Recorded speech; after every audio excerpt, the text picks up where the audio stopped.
Well, Gab, congratulations. Thank you. It's just so different 2 years later than the first time around.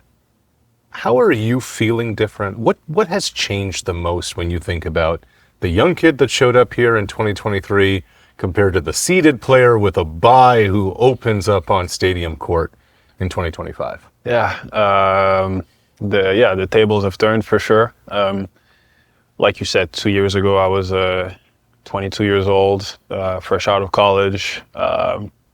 Everything was kind of new to me. I was 140, 145 about in the rankings. So, I was just super grateful to be in the main draw with a wild card. So, everything felt more like a bonus.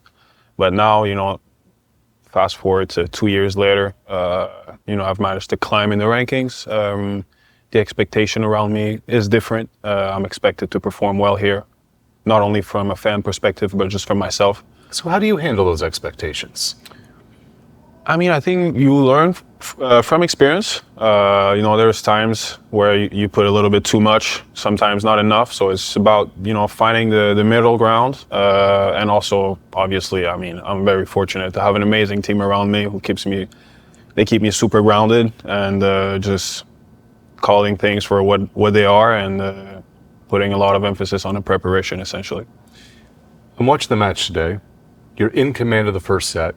Then comes the rain delay. You get broken early when you come out. And I'm saying to myself, the kid Diallo probably unravels in this spot because things have changed. Mm-hmm. It's gotten out of his routine. His head may be in a bunch of different places. Then not only did you rebound to break right away that got you fired up, but you finished in the tie break. What's changed in that regard when you're now figuring out ways to win when things aren't going your way? I think it goes with experience. Like I told you earlier, in Madrid, we stopped for a power outage as I was walking on court. And so at first you're being told like, oh, it's going to be 5-10 minutes. And then little then you're playing the next day. So, tennis is a crazy sport. So, you're being exposed to crazy different conditions and situations. So, essentially it goes back to what you can control. And like I said, coming back from the rain delay, I got a little sloppy, but, brought up a little bit the intensity, got a little bit more fired up.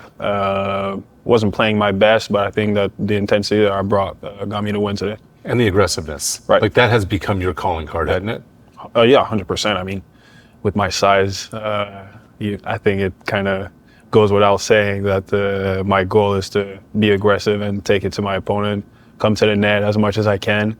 And is that the new DNA? Like, is that the way you're going to have to win matches in your mind? Well, I think it's going to give me the best odds, but there's going to be times where I'm faced against very good opponents who are not going to allow me to come to the net or to be aggressive, and then I'm going to have to stay patient. Like against Taylor, for example, in Wimbledon, I wasn't able to dictate as much because he's such a great player and he's as offensive as me. So, essentially my goal is this, but I think that I have the ability to adapt depending on my opponent. And today I wasn't pretty, but the goal was clear.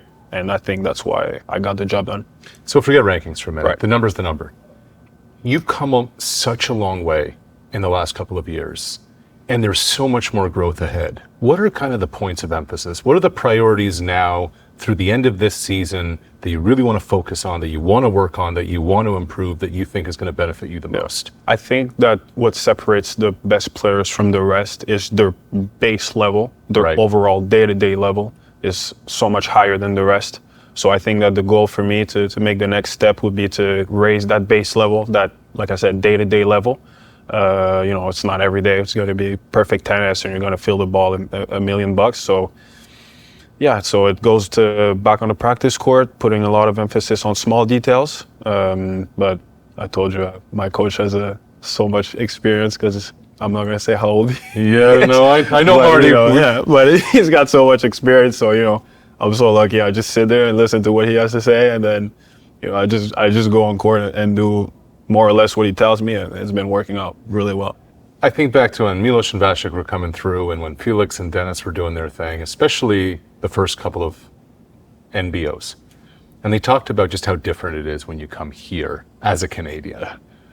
What's different? The fan support is here, but the whole week is obviously unlike anything else on tour. What have you noticed that makes it great for you? I mean, it feels like home, you know. You recognize the Canadian accent when you're here in English. When I'm in Montreal, you know, the French Canadian, like everything just feels like home. You've got Tim Hortons every corner. You've got people finishing every sentence with A. So you know, it's just it just feels right. And throughout the year, we don't have a lot of opportunities. So I think we're all super grateful to be able to be here. And I mean, honestly, speaking for myself, the support from Canadian fans has been amazing. In the ups, down, you know, they're always behind us, supporting us. And I think that the least we can do is give back by competing as hard as we can on court. And hopefully one of us can have a very good week here. So let's wrap with this. Great run in New York last year, solid at Wimbledon this year. And now here comes Toronto, Cincinnati, and New York again. Right. If we're having this conversation 6 weeks from now, the Open's wrapped up, you're kind of sitting back reflecting on the summer. What would be a successful summer hard court swing for you, Gab? I mean, essentially always developing as a player. That goes without saying. I mean, I'm not gonna lie, the ranking going up would be a nice feeling. You know, I think that every player says that they're process oriented, which is true. Because at the end of the day, it's more or less the only thing you can control. But, you know, every player knows what their ranking is. Exactly. Yeah. Every player knows what their ranking is. There's no one that has no idea what they're ranked. So, you know, it's a nice feeling seeing that number getting lower and lower. It's very gratifying. It motivates you to work really hard. So, you know, with my ranking going up, I believe I've only worked harder and harder because it's such a good feeling that you want to reproduce it as much as you can, and you try to do everything as you can perfectly, and go on court and compete. Stay healthy. Thank you. Appreciate the time. Thank you. Yeah. Thanks for having me.